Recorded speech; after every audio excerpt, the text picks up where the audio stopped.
Oh, David Jacobs with his trolley. Also, for David, for paying also for the trolley and for the drinks. Yeah. Yes. What is our drink of the day, Suze?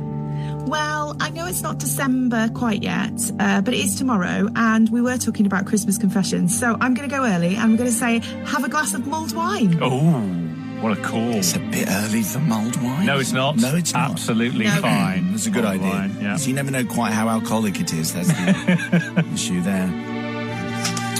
Okay, today's confession comes, as I mentioned earlier, from Petrove. Thank you, Petrove. Wow. Father Simon and the generous congregation of cardinals. Very good. I would like to seek forgiveness for the 100% true event. Whenever that always makes me I'm think, doubting it now. probably not. Anyway, Petrove says it's 100% true. And it happened in the early 80s when I was a young and apparently good-looking man with lots of chat. At the time, I lived in a small village in Essex, and I was, I admit, something of a ladies' man. One Friday evening, I was in my local pub having pre-drinks before heading to Poseurs, the #1 nightclub. No, it wasn't called that. You've obviously changed I did change the name of the club. I did change What a the name of the great club. name. That's so good. Such a good name. Anyway, so I was off to Poseurs, the #1 nightclub in Essex, with my friend Grayson. So that's Petrove and Grayson off to the nightclub. I was still having my first pint when the landlady said, "Here, Petrove, there's a Miss Story in the other bar. She's asking for you." Ah, I thought, my girlfriend. Or actually, more accurately, I thought, one of my girlfriends. Right, here we go. I replied to the landlady, "Tell her I'm not here, lol." In the 80s. Because I don't think we said that then, but anyway. Yeah. This was not, you understand, a Miss Story evening. That seemed to be that, and everything was going well, until in walked another of my current partners. What? Called Kathy. My colour drained slightly, but as she knew I was going out, she had half expected to find me in the pub, so we exchanged pleasantries and shared a drink. Now, what happened next was not great, because another young lady, Foxy, walked in. Fox? What? You might have guessed that Foxy was also going out with me at the time. Now this, says Petrove, was getting tricky. Foxy was scowling at me because of Kathy, but being a lady, she ignored me to order a pint of lager and some pork scratchings at the bar. I mean, that's, Good for her. That's quite right, too. as definitions go, that works for me. Well, the pub had gone rather quiet by now because they'd all worked out what was happening, and they seemed to sense something might be up. Once Debbie had the pint, she walked over to me and Kathy and said, I know the girls are confusing. Once Debbie had the pint, Lots of names. she walked over to me and Kathy and said, "You having a nice time, are you?" I said, "Yes, and sorry." However, by now, Miss Story had re-entered the bar.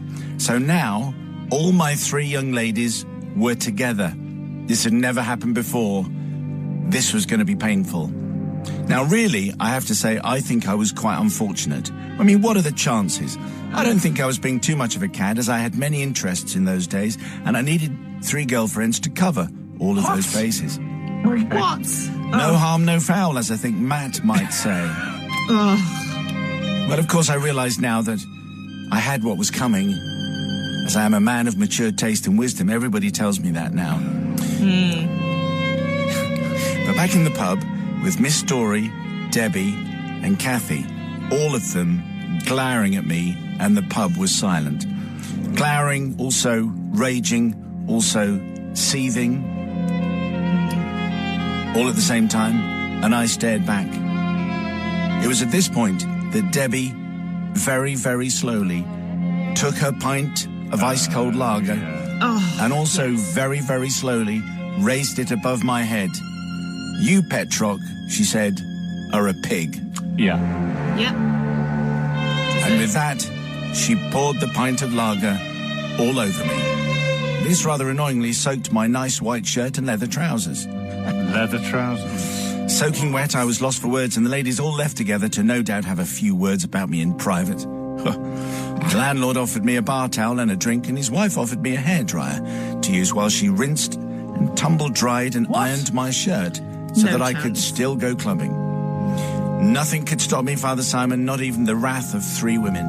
The landlady kindly returned my clothes sometime later. What were you doing when you went?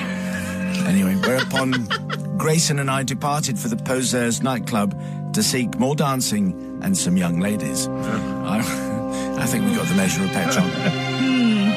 I would like to ask forgiveness, not from Miss Story, Kathy or Debbie, as they, I'm sure, eventually forgave me, but forgiveness from the landlord and his wife for the wasted lager that went all over the floor, and especially to the landlady who washed, tumbled and ironed my shirt on a busy night in the pub. And that meant her husband was extremely busy until I got my clothes back. Now, that, it seems to me, as a final few lines, is only there for one reason, and that is to get Susie on her side.